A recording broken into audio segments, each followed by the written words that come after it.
principal, complexo viário 15 de março, novo centro comercial, duplicação de pontes Setec pro futuro acontecer. Tá fazendo, entregando, tá trabalhando pra valer. Aqui é Mossoró, é diferente, é melhor, e é tudo pra você. Prefeitura de Mossoró, cidade que dá orgulho. Mossoró!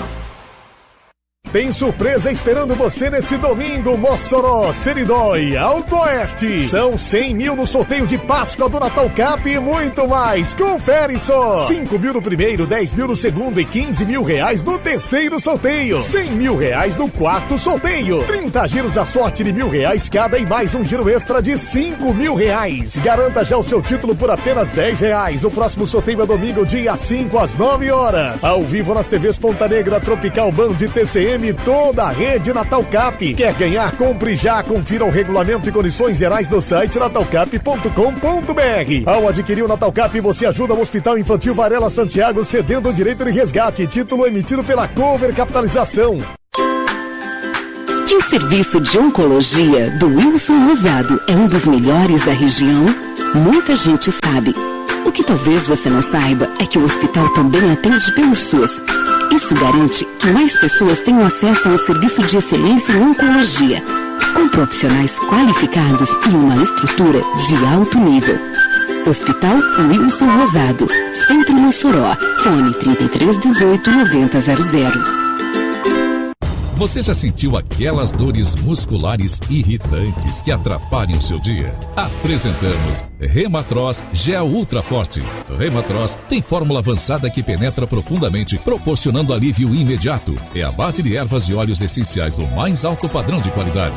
Rematroz combate o reumatismo, artrose, sequelas da Covid e da chikungunya. Combate dores por pancadas, torção, lesão, artrite, fibromialgia, torcicolo e lombalgia. Diga adeus às dores musculares e articulares com Rematroz, produto altamente seguro, livre de parabenos e outras substâncias cancerígenas.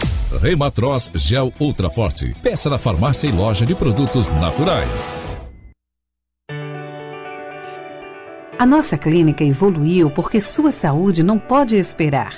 Agora dobramos nossa capacidade para oferecer diagnósticos ainda mais rápidos com 2 ressonâncias magnéticas de última geração. Além disso, inovamos com o tratamento em câmeras hiperbáricas, acelerando cicatrizações e recuperações complexas. Tecnologia, cuidado e atenção em um só lugar. E para sua comodidade, atendemos 14 planos de saúde. Verifique disponibilidade. Nossa clínica, cuidar de você é o que nos move.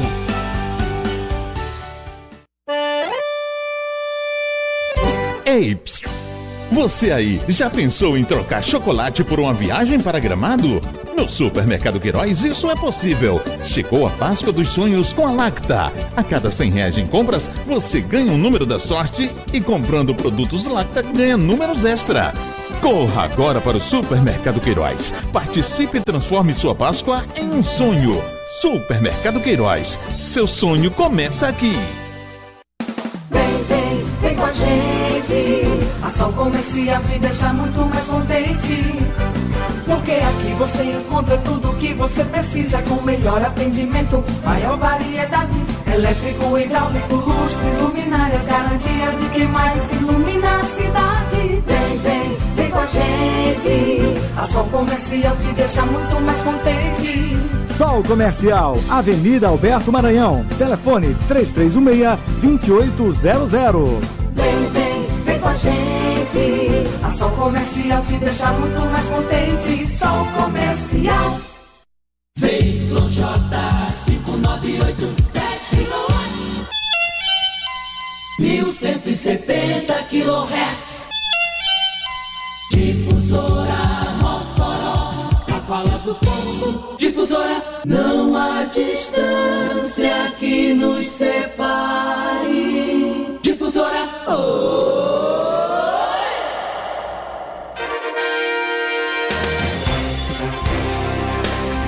Começa agora o programa Política Sem Filtro.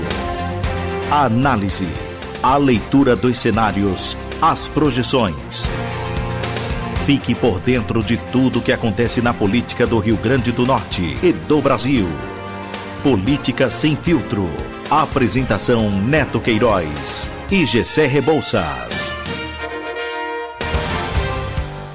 Neto Queiroz. Boa noite, meu amigo, boa noite, minha amiga. Hoje é quinta-feira, são 18 horas e 5 minutos, dia 2 de abril. Dia 2 de abril estamos com o Política Sem Filtro. Eu e Gessé Rebouças trazendo para vocês as notícias do final do dia da política em Mossoró, no Rio Grande do Norte e no Brasil. Estamos sendo ouvidos pelas ondas da Rádio Difusora de Mossoró e pelas ondas da Rádio FM Costa Branca, em Areia Branca. A você que está conosco, a você que nos acompanha neste final de tarde, início de noite, muito obrigado pela audiência. Muito obrigado, você nos honra com a sua audiência. Gessé Rebouças, boa noite. Boa noite, Neto. Boa noite, Janaildo aí na técnica conosco. Boa noite a todos os nossos ouvintes, telespectadores. É uma satisfação estar aqui conversando com vocês. E, efetivamente, Neto, entrando no feriado, né? Amanhã, feriado. E aí amanhã não tem programa. Portanto, já estamos deixando claro aqui para o nosso ouvinte, nosso telespectador, que amanhã não temos o nosso programa. Mas hoje vamos aqui fazer um apanhado. Temos novidades para a próxima semana, Neto. A gente vai ter que sentar aí para a gente avaliar isso. Tem algumas novidades, a gente vai divulgando ao longo do tempo. Mas vamos às nossas manchetes, Neto, porque Rafael Mota assume protagonismo no PDT e entra na disputa. Ex-deputado surge como substituto de Jean Paul Prats e pode reconfigurar o equilíbrio da corrida. As 3 maiores nominatas federais entram na fase decisiva. Partidos fazem contas internas e definem favoritos em chapas que podem dominar as eleições proporcionais. Flávio Bolsonaro acena para alinhamento internacional com Trump. Declaração gera reação do governo, que entra na defesa do PIX diante das pressões externas. Preço do petróleo sobe e guerra começa a impactar a economia global. Cenário internacional pode pressionar combustíveis e afetar diretamente o bolso dos brasileiros. Fim do prazo das filiações muda o foco da política. Com tabuleiro definido, campanhas começam a migrar do bastidor para o discurso público. Neto, essas são nossas manchetes principais. Temos outros assuntos laterais que a gente vai comentando aqui ao longo do tempo, ao longo da nossa conversa. Então, para não perder tempo, Gessé, para a gente seguir rápido, que tem muito assunto, né? Vamos começar com o assunto Rafael Mota. Hoje, nas redes sociais, está publicado o vídeo em que Rafael Mota assina a sua ficha de filiação ao PDT. E aí vai uma surpresa, porque era esperado, estava certo, de que Rafael assinaria ficha no PCdoB. O PCdoB contava com isso até ontem, mas de repente Rafael mudou o jogo, mudou o foco e Rafael foi para o PDT. E eu vou contar agora os bastidores disso. O que é que aconteceu Neto, só uma questão aqui, rapidamente, para olhar aí no Instagram de Jean Paul Prats, que tem as imagens, e ele bota aí para a gente, Jean, por favor, para o senhor partir para os bastidores. Pois não, Neto?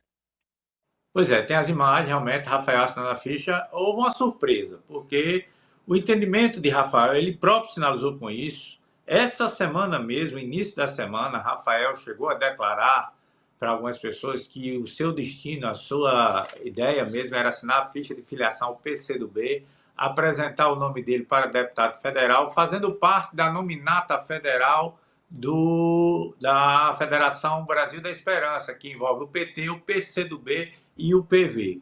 Mas, de repente, houve uma mudança de jogo. O que aconteceu foi o seguinte, Jean Paul procurou Rafael e ofereceu a ele o PDT, indagando de Rafael se ele teria interesse na candidatura ao Senado. Porque Jean Paul já havia colocado, Jean Paul que eu estou falando é Jean Paul Prats, ex-senador, ex-presidente da Petrobras, ele já havia se filiado ao PDT com o seguinte compromisso. Está aí a foto, você que está nos acompanhando no YouTube, tem aí a foto da assinatura de filiação de Rafael.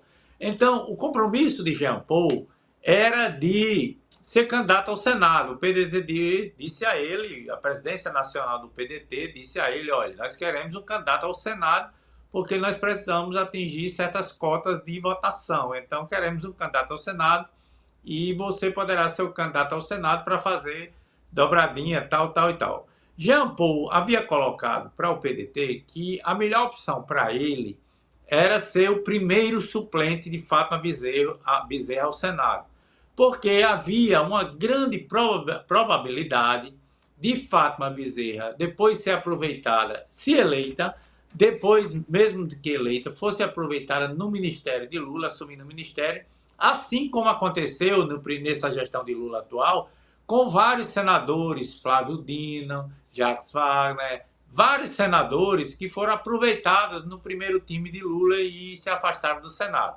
Então, Jean Paul disse, olha, a ideia inicial era que a gente pudesse fazer parte da chapa de Fátima, primeiro suplente, e aí, se ela for para o ministério, de Lula, se Lula for reeleito, se Fátima for eleita, e se ela for para o ministério, a gente ficaria, então, nessa posição. E isso foi o que estava mais ou menos ajustado. Quando Fátima desiste de renunciar, aliás, renuncia à renúncia, então, esse plano de Jean Paul foi para o espaço. Não havia mais possibilidade dele ser o suplente. E aí, Jean Paul teria que manter, pelo seu compromisso com o PDT, o acordo com a candidatura ao Senado. E foi aí que ele buscou a alternativa a Rafael Mota.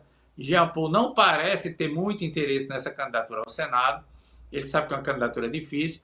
Mas Rafael Mota, por sua vez, tem interesse, porque Rafael Mota não conseguiu montar base eleitoral para disputar o cargo de deputado federal. Ele iria disputar mesmo para manter a visibilidade e manter o seu patrimônio político eleitoral, manter-se vivo na política.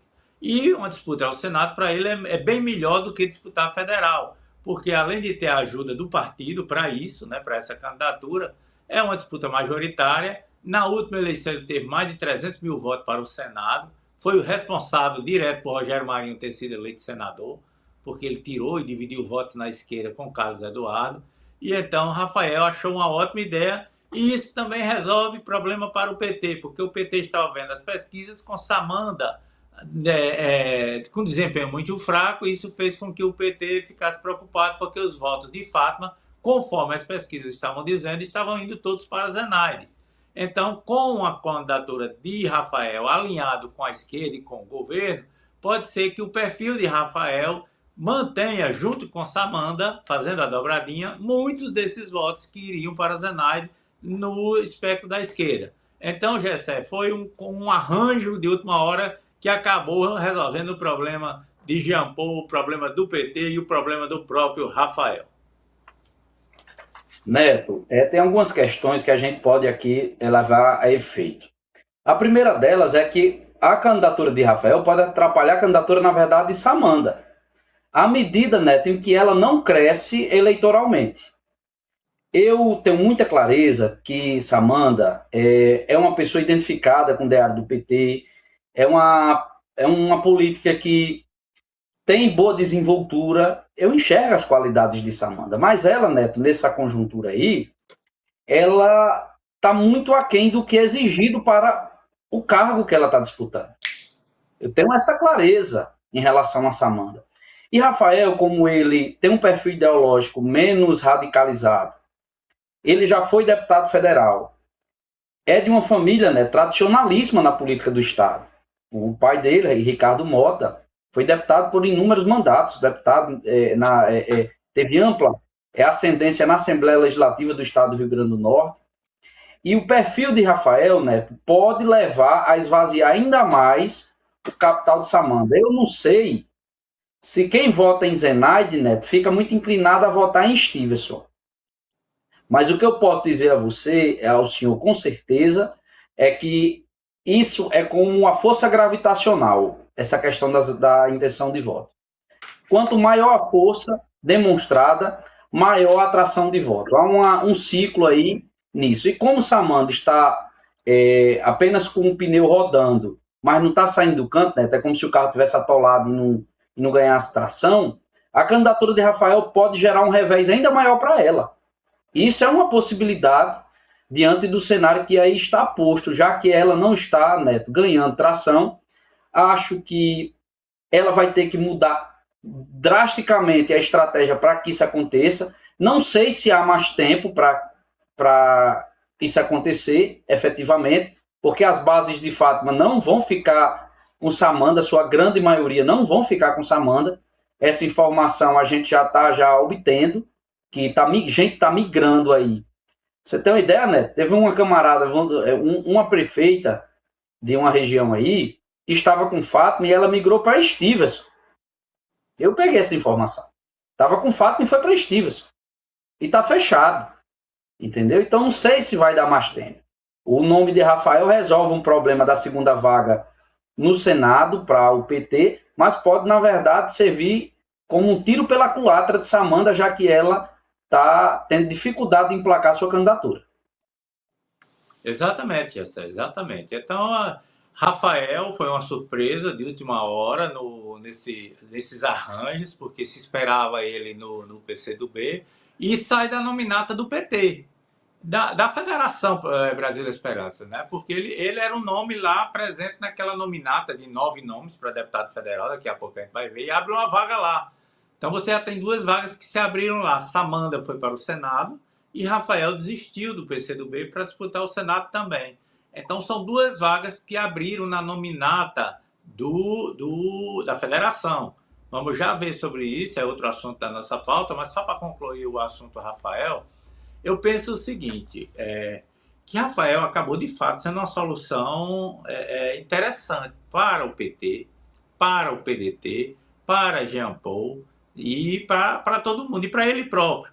Porque disputar o Senado, Rafael é um cara simpático da esquerda. A esquerda simpatiza com ele. Não é à toa que, durante a campanha de 2022, a candidatura de Carlos Eduardo Alves, numa aliança com Fata, ficou meio engasgada para boa parte do PT, né?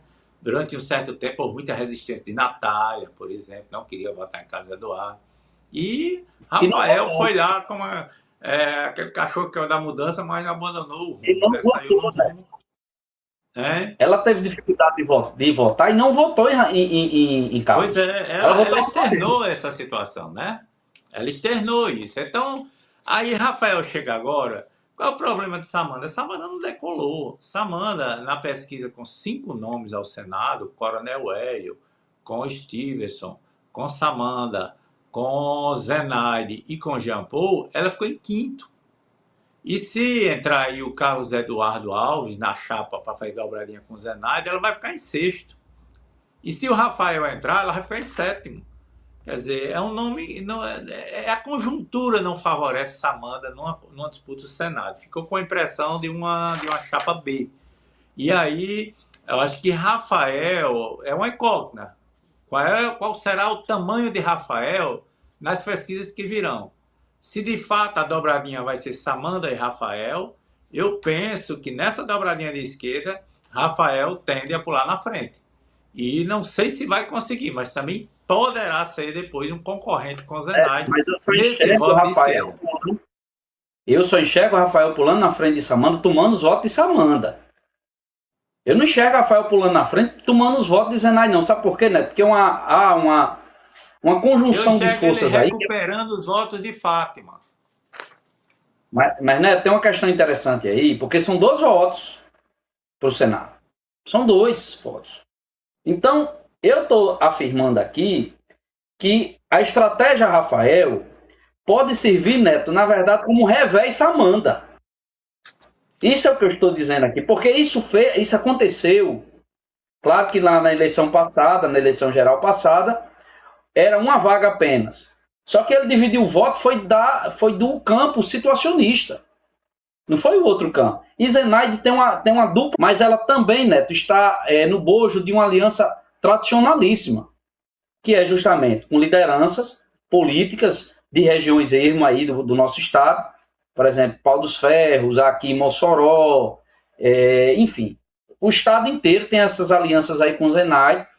O grupo de Alisson apoia a Zenaide, então ela fez o dever de casa no campo do progressismo aqui, que no Rio Grande do Norte é majoritário, mas ela também, Neto, fez um dever de casa tradicional, ela não descuidou da outra parte. Portanto, eu acho que nesse quesito aí, Rafael pode servir como um fator de diminuição ainda mais das intenções de voto de Samandra. E vamos aqui para esse segundo ponto da pauta, que é as nominatas. A saída de Ezequiel, de Rafael e de Samandra da nominata abre 2 vagas assim, que o PT, a federação, precisa preencher. Então, vou entrar nesse campo das nominatas, porque nós estamos agora no fim do prazo, na janela partidária, termina, na verdade, sábado. O último dia útil é hoje, né, que termina, mas até sábado é o prazo legal, 6 meses antes da eleição, termina esse prazo. Então, nessa reta final, as nominatas federais, elas estão mais ou menos fechadas, já. E todo mundo faz a leitura de que existem 3 nominatas fortes, que de fato vão eleger os 8 deputados federais, e poderão existir nominatas, como o pessoal disse que ia ter uma nominata de deputado federal, como o próprio Ezequiel está tentando formar uma nominata de deputado federal, até com algumas surpresas aí, ó. Ezequiel, por exemplo, de fato vai levar Ludmilla para lá, para a nominata dele. Então já tem a irmã dele, Milena Galvão, teria Ludmilla Carvalho, a professora, ex-reitora da UFESA, né?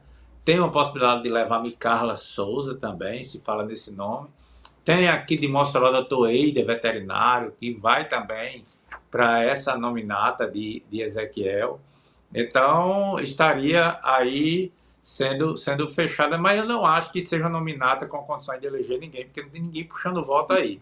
Só se Ezequiel der 100 mil votos para a irmã dele. Se ele tivesse 100 mil votos para a irmã dele, ele era o candidato a federal, não seria a irmã dele. Então, as 3 nominatas, Gessé, que vão fazer os 8 deputados. As 3 nominatas, a do PL, a da Federação União Progressista e a da Federação Brasil da Esperança. E vão fazer os candidatos. Na do PL, a novidade, Gessé, sabe qual é a novidade com a saída de Ludmilla? É a entrada do Cabo Davidson. A entrada do Cabo Davis Souza, levado por Nina Souza. A nominata do PL, sai Ludmilla, entra o Cabo Davis, e ela ficaria assim. Ela ficaria com o General Girão, com Carla Dixon, com o Sargento Gonçalves, com Nina Souza. Juninho Saia Rodada, Pedro Filho, Coronel Brilhante, Gabriela Trajano e Cabo Davidson. Portanto, a nominata fica aí os 9 nomes, sendo 3 mulheres, né? Você tem aí Nina Souza, tem Carla Dixon e tem a Gabriela Trajano. E aí, Gessé, penso eu que essa nominata tem condições de fazer 3. De fazer 3 deputados. Eu vejo aí, sem sombra de dúvida, que Nina Souza é a grande puxadora de votos. Nina vai ter... Ela vai concorrer, disputar ali com Natália, nessa campeã de votos, na disputa federal. Eu acho que Nina tem capital eleitoral para ir entre 130 e 150 mil votos. Não sei se estou sendo otimista, mas ela é tida na nominata como a puxadora de votos, portanto, a virtual eleita. Nina já tem uma vaga garantida. De quem, se fizerem 3, de quem seriam as outras 2 vagas? Eu tenho escutado muito falar na força de Juninho Saia Rodada. Tem dito que ele tem buscado muitos apoios no Rio Grande do Norte inteiro, em diversas cidades ele tem apoio, conta com apoio em mais de 100 cidades. Então, Juninho teria um potencial grande nessa nominata. Evidentemente que nós temos aí 2 nomes já de mandato, que é a Carla Dix e Sargento Gonçalves. Mas nas bolsas de aposta... Girão. Até o Girão eu falei, não, eu acho que tinha falado no começo. Bom, então mas Girão, Carla Dix e Sargento Gonçalves. Nas bolsas de aposta seria o seguinte, uma vaga é de Nina Souza, as outras 2 vagas estariam aí entre Pedro Filho, Juninho Saia Rodada, Sargento Gonçalves, Carla Dixon e General Girão. Com mais chances para General Girão e Juninho Saia Rodada. Não sei qual é a sua opinião, Gessé, sobre essa bolsa de apostas. Neto, a primeira questão aí que eu queria trazer é um bastidor, porque essa questão de Ludmilla foi recebida como uma surpresa para uma pessoa da dirigência do PL aqui da cidade de Mossoró. Foi recebido com surpresa esse fator. E isso é interessante, mas efetivamente o PL se fortalece mais com a chegada do Cabo Davidson do que com Ludmilla. Até porque, né, tinha 4 mulheres lá. E o PL aqui da cidade de Mossoró, isso foi uma conversa que eu tive com o Jorge Rosário, ele me informou, né, que a região oeste tem algumas pessoas, mas aqui em Mossoró a tarefa do PL era enviar uma mulher e foi o nome de Ludmilla. Então é assim, a saída de Ludmilla e a chegada do Cabo Davidson fortalece o projeto do PL, né? Não arrefece, não. Pelo contrário, eu acho que o projeto do PL se enrobustece com a chegada de Cabo Davidson, que tem, né, um perfil mediatizante. O Davidson Exatamente. é uma pessoa muito midiática. Tem tem facilidade de se comunicar. É uma pessoa que tem um perfil mais polêmico. É um perfil político que hoje está muito em voga por conta de assuntos polêmicos, pessoalmente, enfim, tem um perfil mais polêmico, o Cabo Davidson aqui da cidade de Mossoró, e, portanto, Neto, eu acho que com isso o PL dá uma fortalecida na sua nominata de federal. E ainda mais porque o Cabo Davidson aqui em Mossoró, considerando os nomes de Mossoró que estão na disputa, que seria Marleide, que seria o veterinário Dr. Eider, que seria a própria Ludmilla, né? Esses nomes, acho que Daniel Sampaio vai pelo Novo, ele vai estar na nominata do Dr. Daniel Sampaio, aqui de Mossoró também, ele vai vir na nominata do Novo. Então, Jessé, eu acho que por ter assim, nomes mais fortes em Mossoró, pode ser que de repente o Cabo Davidson capitalize isso para ele, já que ele tem uma visibilidade a partir das redes sociais, né? Ele usa bem as redes sociais, cria polêmicas, mas tem rendido para ele popularidade. Então pode ser que ele aproveite bem. E mesmo que não consiga uma eleição, ele possa sair com um capital político, um resultado político positivo, né, para ele no futuro. Mas essa questão de Davidson, ele é do MDB, ele pediu carta de anuência, o partido não concedeu, ele ingressou na justiça com o pedido de causa legítima, né? Justa causa é o termo. Ele entrou na justiça alegando justa causa porque colocou em questão essa aliança, essa reviravolta do MDB, de Walter Alves, deixando o governo, aquelas coisas todas, eu não sei. Mas me parece, pelo que eu tenho ouvido hoje, é de que ele vai de qualquer forma. Ele vai de qualquer forma, né? Muito embora o MDB possa requerer o mandato dele, possa exigir a substituição dele. E vai fazer, viu, né? Vai fazer, sem dúvida vai fazer. Né? Ele deve ter recebido algumas garantias dos partidos, mas que estão agora, principalmente do PL. Mas, de fato, a situação é essa. Então, essa nominata, Jessé, eu penso que faz 3, porque na minha conta aqui, eu fiz umas continhas, eu acho que essa nominata ultrapassa os 500 mil votos, vai ali para cima de 550 mil votos, porque eu vejo, de fato, Nina puxando. E se você pegar Nina, Juninho Saia Rodada, Sargento Gonçalves, Caladic, General Girão e Pedro Filho, tem ainda o Coronel Brilhante, tendo o Cabo Davidson, tendo voto de legenda, também vai ser alto o voto de legenda aí. Essa nominata passa aí dos 500, podendo chegar até 550 mil votos, penso eu. Então, com condições de fazer 3 deputados, certo? Vamos ver agora a outra nominata, que é a do PT, PCdoB e PV, Jessé, que também tem condições de fazer 3. Tem Natália Bonavides, Fernando Mineiro, Tabata Pimenta... Só tem 8 vagas. Alguém vai ter que sobrar aí, né? Eu faço a conta de 8, rapaz. Calma aí, vamos lá. Não, eu sei, eu tô só brincando. Coloquei 3 no PL, viu? Coloquei 3 lá no PL, certo? Então vamos aqui. Natália Bonavides, Fernando Mineiro, Tabata Pimenta, Doutor Bernardo, Brisa Brat, Marleide Cunha, Odon Júnior, Alexandre Lima e Alexandre Mota. Certo? Também teria as 3 mulheres. Aqui tem Marleide, tem Brisa, tem Natália. Aí, Jéssica, nessa situação aqui, eu acho que a saída de Rafael perde um pouco aqui, mas não a ponto de perder a terceira vaga. Eu acho que essa nominata faz 3, porque eu acho que Natália vai ter mais de 150 mil votos. Ela teve 159 em 2022, ela vai chegar perto de 200.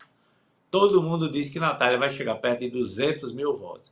Aí você tem Tabata, Doutor Bernardo e Mineiro, você tem aí numa faixa 80 a 100 mil votos cada um, sabe? Mineiro teve 90, acho que ele deve chegar nos 100. E todo mundo diz que o doutor Bernardo tem potencial para superar 100 mil votos. E eu acredito nisso. E tá até aquela incógnita. Uns falam que pode chegar a 70, 80, outros acham que tem 100 mil votos. E aí tem o restante, Brisa, Marley, Dodon, os dois Alexandres. Mas eu acredito que é uma chapa que vai se aproximar dos 600 mil votos. Por conta dessa votação de Natália, que vai puxar muito. Eu acho que Natália pode se aproximar dos 200 mil votos. Assim como acho que Fernando Mineiro, Tabata e Dr. Bernardo também se aproximam dos 300 mil. E o voto de legenda também vai ser alto aqui. Então vai para 600 mil votos. Mas mesmo com 600 mil votos, só faz 3, porque não tem sobra suficiente para fazer um quarto. Neto, eu penso uma coisa sobre a candidatura de Dr. Bernardo. Dr. Bernardo é um candidato que tem, como deputado estadual, um espraiamento de deputado federal aqui no estado do Rio Grande do Norte. Ele tem essa característica, espalhado pelo estado inteiro, muitas lideranças apoiam o Dr. Bernardo. Agora, deixa eu dizer uma coisinha aqui. Essa mudança de rota em cima do gol de Dr. Bernardo pode ter prejuízo eleitoral para ele. Porque eu sei que muitas pessoas que votam em Dr. Bernardo, deputado estadual, estão fechadas com João Maia, com Robson Faria, com Ben Leocádio, com Girão, com um monte de deputados federais de mandato aí.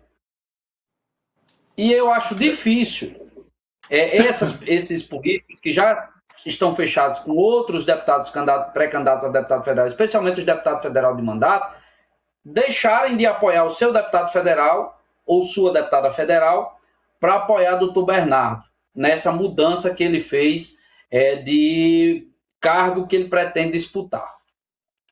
Olha, eu já não concordo, Gessé, porque primeiro que eu não vejo uma mudança do doutor Bernardo no projeto, porque o doutor Bernardo é candidato a deputado federal, dito por ele mesmo, há mais, no ano passado todo mundo já sabia que Bernardo iria para federal, não sabia se estaria no PB, uma hora ele teve com Walter Alves ia no MDB, outra hora ele teve lá mais voltado com Ezequiel, acharam que ele ia para o republicano, então, mas que ele era federal, já era. Então, com relação aos apoios, eu acho que o doutor Bernardo tem uma diferença em relação a João Maia, em relação a Robson Faria. Enquanto esse pessoal ele tem um apoio mais voltado para os prefeitos, os caciques, né, da tribo, né, João Maia deve ter aí 30, 40 prefeitos, diz que Robson Faria tem 60 prefeitos. Doutor Bernardo, ele trabalha um degrau abaixo disso, ele trabalha com vereadores, ele trabalha com as lideranças e tal, e ele é muito formiguinha nessa coisa. Então, se de fato ele tivesse montado esse projeto de última hora, eu acho que ele estaria meio capenga e iria encontrar dificuldade. Mas eu acho que esse trabalho de formiguinha, de vereadores, de base, em vários municípios, em dezenas de municípios, ele vem fazendo aí desde o ano passado, que ele já tinha na cabeça que ia para federal. E eu me lembro que na campanha passada, a mulher dele, Kaline, foi federal. Kaline foi candidata federal, mais para constar. Eu acho que era na chapa do MDB de Garibaldi, né? Eu acho. Não me lembro bem onde ela foi. Mas ela teve mais de 30 mil votos.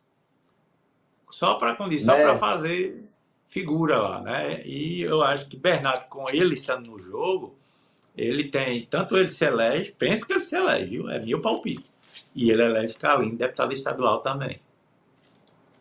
Seu Neto, o que eu vejo em relação a que o nome dele estava ventilado como pré-candidato a deputado federal, isso é verdade, já estava ventilado. Agora, a candidatura dele para valer de federal veio acontecer depois da ida dele para o PV. Apoio político de Dr. Bernardo.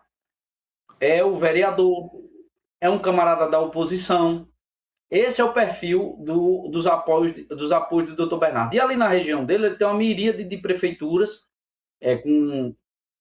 que ele também seguem ele, para onde ele for.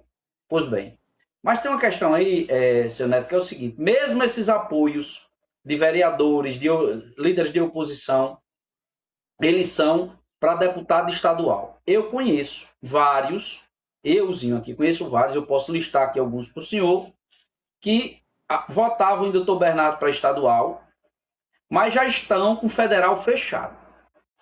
Por isso que eu falo dessa questão da definição com antecedência, embora eu enxergue que ele tem a estrutura Mas essa definição do cargo com antecedência é um fator que demanda um cuidado especial. E talvez isso possa gerar uma dificuldade para o doutor Bernardo nesse período agora de 2026. Bem verdade que ele já disse.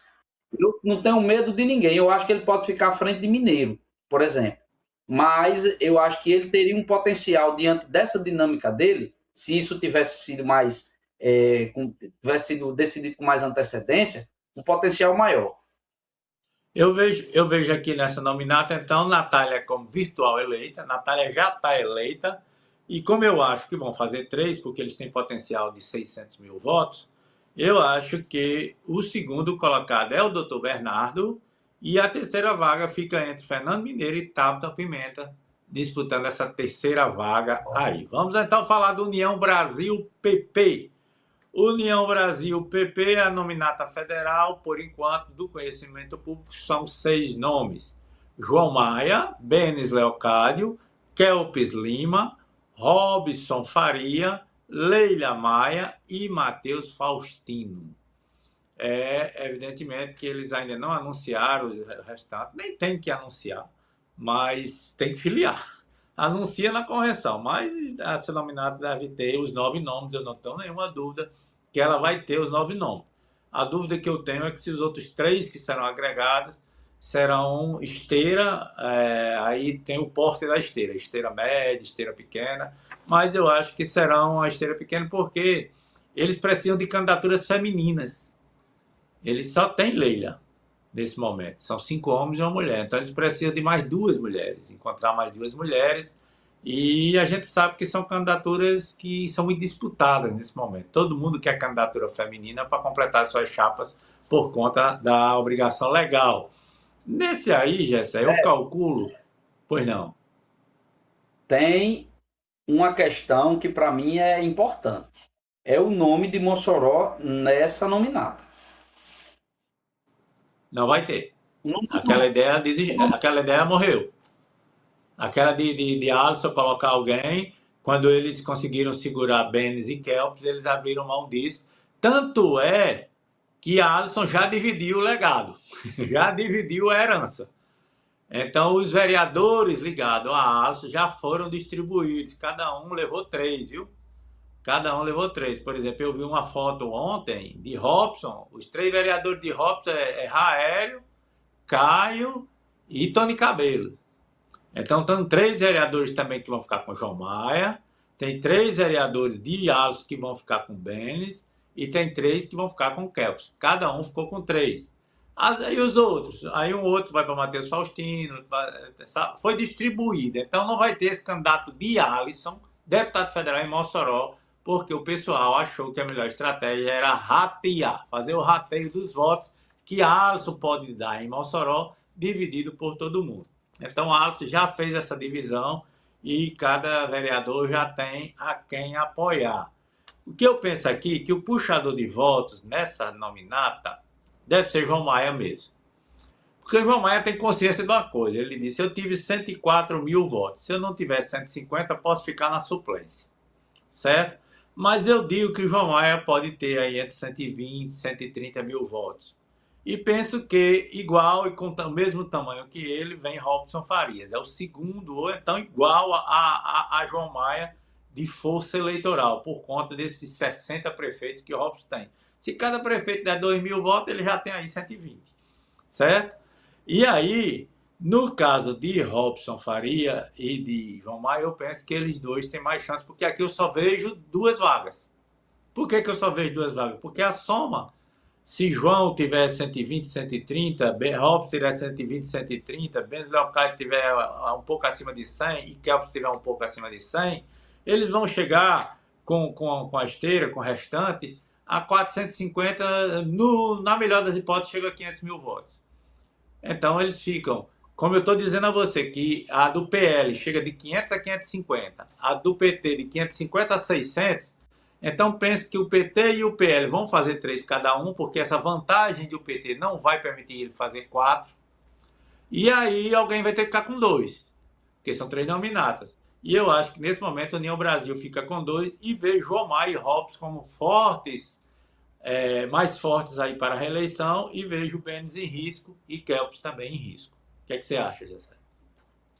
Eu tendo a concordar com o senhor nisso, viu, Neto? Até porque esses 3 nomes, agora sim, isso pode mudar, porque a depender dos 3 nomes que apareçam aí, a coisa pode se reconfigurar. Mas a ida de Davidson para o projeto do PL, eu acho que dá uma melhorada no coeficiente eleitoral do partido. Eu acho que vai dar uma melhorada, sem dúvida nenhuma. E aí tem um detalhe, né? Porque esses 3 candidatos, né? João Maia, o senhor botou João Maia entre os nomes, não é isso? Do PP aí, que Exato. Teria essa força, essa densidade à frente de Benes. Só que João, eu vi que lideranças políticas em outros momentos que apoiaram João, hoje não apoiam mais. Isso está acontecendo. Então, eu sei que muita gente diz assim, bom, João Maia toda a vida está a perigo, mas toda a vida entra, né? Isso é quase um mantra. Mas eu vejo que algumas lideranças que apoiaram João Maia na eleição passada, hoje não estão apoiando. Isso é um fator a ser observado. Eu também tenho conhecimento de algo assim. João é difícil acesso. Ele, diferente de um doutor Bernardo, diferente de um Benes, o João é mais complicado, sabe? Eu escuto muita reclamação das lideranças que tem João como parceiro, que João é mais de difícil acesso. É mais complicado de atender ligação, essas coisas todas. Mas é isso. Então, nós estamos com a nominata. Eu só quero também dizer aos nossos ouvintes que estão acompanhando o programa que aqui, gente, aqui não é o vaticínio final do que vai ser. Nós estamos a 6 meses da eleição. Então, ainda tem muita coisa. Agora, nós vamos para um novo tempo na campanha, com o fim desses prazos, agora, com passar essa degola aí, dessa fase do não me mata. Depois da fase do não me mata, é outro assunto que a gente vai tratar agora, vem outra fase, mas nós ainda temos muita coisa pela frente. Então, é a preço de hoje. Eu não sei quais os 3 nomes que virão na nominato do União Brasil, não sei, né, Gessé? Não pode, de repente, ter uma mudança no jogo, aí uma surpresa, até sábado, certo? Eu não sei também se de repente pode ter alguma mudança em alguma outra nominata de última hora, mas a preço de hoje, com as informações que nós temos... Tem um fator que é os governadoráveis, isso também influencia nas nominatas. Tem, com certeza, né? O desempenho que Alisson vai ter, o processo de Alisson, o desempenho de Alisson eleitoral, o desempenho de Álvaro, o desempenho do PT, se de repente o PT cresce, o PT, o Cadu de Lula cresce, né? Tem muita coisa aí. Então, eu quero deixar muito claro para o pessoal não vir cobrar a fatura lá em outubro. Lá em abril vocês estavam dizendo bem diferente, viu? Vocês erraram. Eu estou fazendo uma análise. Estou dizendo que é uma opinião aqui minha, já se compartilhou de boa parte dessa análise que eu fiz, é uma opinião minha, a partir de números, de cálculo, de projeções, mas não sou dono da verdade. Eu só pego as informações que eu tenho, o processo, e transformo em algumas conclusões para esse momento. Mas não sei como será amanhã. Eu fiz no início de março, uma previsão dessa, escrevi lá no blog. Já mudou várias coisas, já mudaram várias coisas. Na previsão que eu fiz em março, Gessé, lá no meu blog, netoqueiroz.com.br, eu fiz 3 no União Brasil e 2 no PL. E hoje eu já estou dizendo aqui que eu acredito que é 3 no PL e 2 no União Brasil. Amanhã eu posso mudar de novo. É a leitura, é a fotografia do momento. Mas já vamos entrar no outro assunto agora, que é o prazo. Olha, está terminando o prazo das filiações, está no finalzinho, é sábado, e vem uma nova fase. Eu estou até achando, Zé, que nós vamos ter agora o período da calmaria. Aqui no programa nós vamos ficar falando de Botafogo, de Flamengo. Falar em Botafogo, rapaz, ontem a gente triturou aí um timinho aí da Libertadores, sabe? Um amarelinho, um girassol. Já sei. Trituramos o girassol ontem, né? Aí, com essa nova fase agora, já sei, pode ser que a gente fique aqui falando de futebol, porque eu acho que a política vai dar... A temperatura vai baixar um pouco. Não sei se você pensa assim. Eu acho que não, Neto. A gente vai focar em assuntos nacionais. Essa ida de Flávio Bolsonaro aos Estados Unidos, essa questão do PIX, tudo isso vai render muito ainda nas próximas semanas. Vai render demais. Especialmente que toda semana, dia sim, outro também, Neto, é pesquisa eleitoral. confusão dentro do governo. Então, assim, eu acho que o cenário vai ficar muito mais parecido com 2022. Não vai ter um Pablo Marçal para o pessoal focar na disputa de prefeito de São Paulo, como foi uma coisa tão atípica naquela eleição passada, assim, mas eu acho que vai ser muito assunto nacional emergindo, assim, no diário de política do Potiguar, porque, e aí é onde está, a gente vai ter que fazer a leitura trazendo do nacional para o regional. Talvez isso possa ajudar a perfectibilizar, Neto, uma polarização que aqui está em fase embrionária ainda no Rio Grande do Norte. Bem verdade, Neto, que eu acho que essa polarização ela não está acesa por um fator, a má avaliação do governo Lula. Isso é o fator que afeta Cadu. Mas antes de eu entrar aqui no cenário nacional, deixa eu só terminar esse assunto então do período. É o seguinte, terminando a janela eleitoral de filiações partidárias, agora dia 4, de fato, na simbologia do calendário, nós entramos efetivamente na pré-campanha. Então, tudo que está para trás é pré-campanha. Mas a pré-campanha mesmo, ela se caracteriza desse prazo da filiação até a convenção, que as convenções começam em 20 de julho até 5 de agosto. Então, nós temos, seria abril todo, maio, junho, julho. Vamos dizer que as convenções no início de agosto. Então, nós temos 4 meses pela frente, em que, com os times agora formados, com os times escalados, as nominatas escaladas, e cada um sabendo agora onde é o seu espaço, onde é o seu território, esse pessoal vai andar o Estado. Alisson vai andar o Estado, Álvaro vai andar o Estado, Cadu vai desincompatibilizado, Alisson que não é mais prefeito, Cadu que não é mais secretário, Álvaro não era nada, não era nada no sentido de cargo, viu, gente? Não é que não seja nada, não. Aí vão andar o Estado, vai ser aquela fase de construir alianças, buscar apoios, uma polêmicazinha aqui, uma polêmicazinha acolá, mas nós não, pelo menos, Gessé, não vamos ter esses catabilhos, esses sobressaltos que de janeiro para cá a gente teve, né? Porque Rogério desistiu, Fátima desistiu, tinha eleição indireta, tinha mandato tampão, tinha não sei o quê, tinha nominata, quem fica em partido qual, essas coisas vão...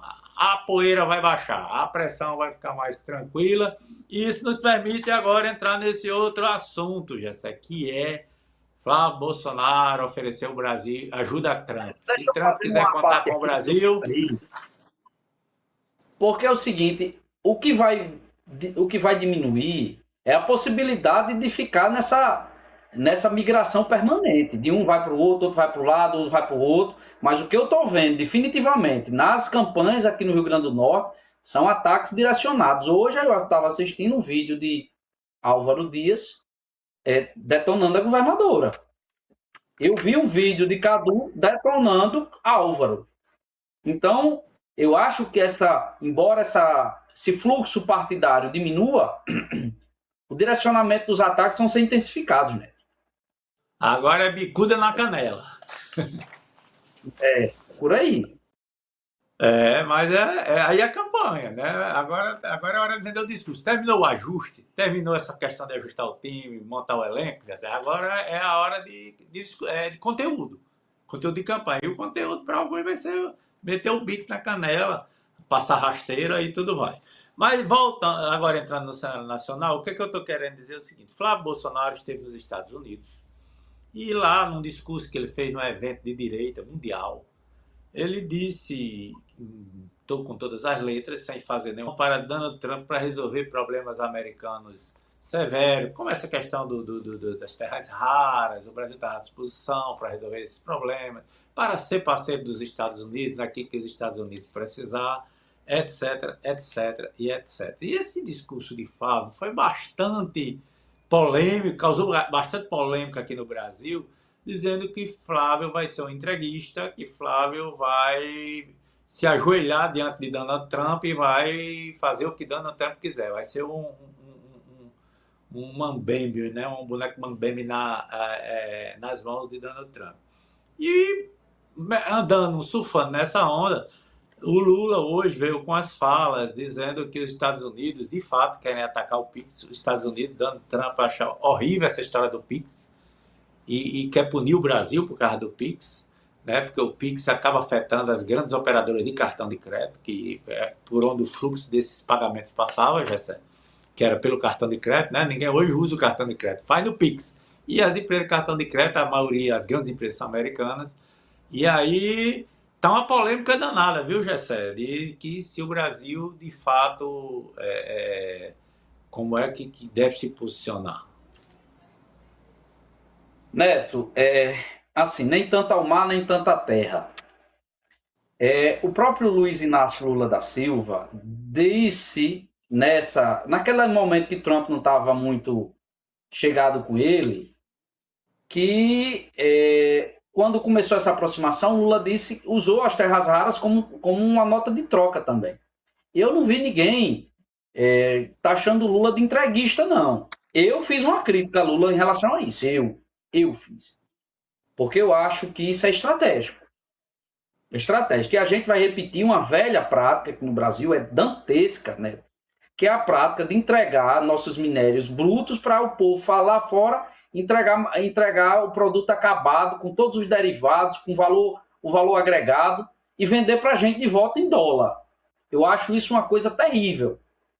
Vende o ferro e a gente compra o ferro nos carros. Isso não existe, entendeu? E esses minérios raros, né, essas terras raras, na verdade, o Brasil só fica atrás da China em matéria de terras raras. É o minério do futuro.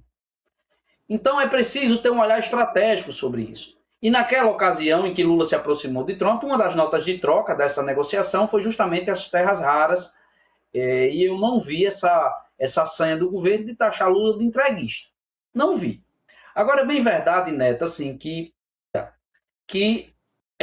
isso é um posicionamento ideológico, tá certo? Não é uma perversão de A ou de B, é um posicionamento ideológico. A direita, no geral, ela entrega mais esses bens, inclusive bens que eu reputo estratégicos, como água, como energia, à iniciativa privada. E aí pouco importa se é americana, se é alemã, isso é uma característica. Porque eles entendem ideologicamente, né, que o Estado tem um papel na sociedade. O papel que o Estado tem na sociedade é de não intervenção no domínio econômico. Esse é o papel que a direita entende que é o papel devido. Quanto menos Estado, melhor. Eu não concordo com essa visão, mas eu não concordo, Neto, teoricamente. Eu não concordo com essa visão porque essa visão está errada. Ela nunca funcionou. Todos os indicativos em todos os países que você levar em consideração, não existe um país forte sem um Estado fraco. Não existe isso. O americano que vive falando da sua livre iniciativa é um Estado extremamente interventor na área de defesa, na área de segurança, enfim, o Estado americano gasta trilhões de dólares investindo em tecnologia, dinheiro suado do povo norte-americano. Então, até eles entendem que o papel do Estado, eles têm uma retórica, a retórica de Estado menor, mas eles próprios têm um Estado muito forte. Então, é a ideologia que faz com que, quando um líder de direita pegue um país, ele entregue a dinâmica econômica do país à iniciativa privada. Eu não concordo com esse tipo de projeto feito de maneira descuidada. Acho que alguns setores podem sim ser entregues à iniciativa privada, mas outros que são estratégicos, como por exemplo a energia, não pode ser entregue. E aí há uma divergência. No caso do PIX também, Neto, é outro fator.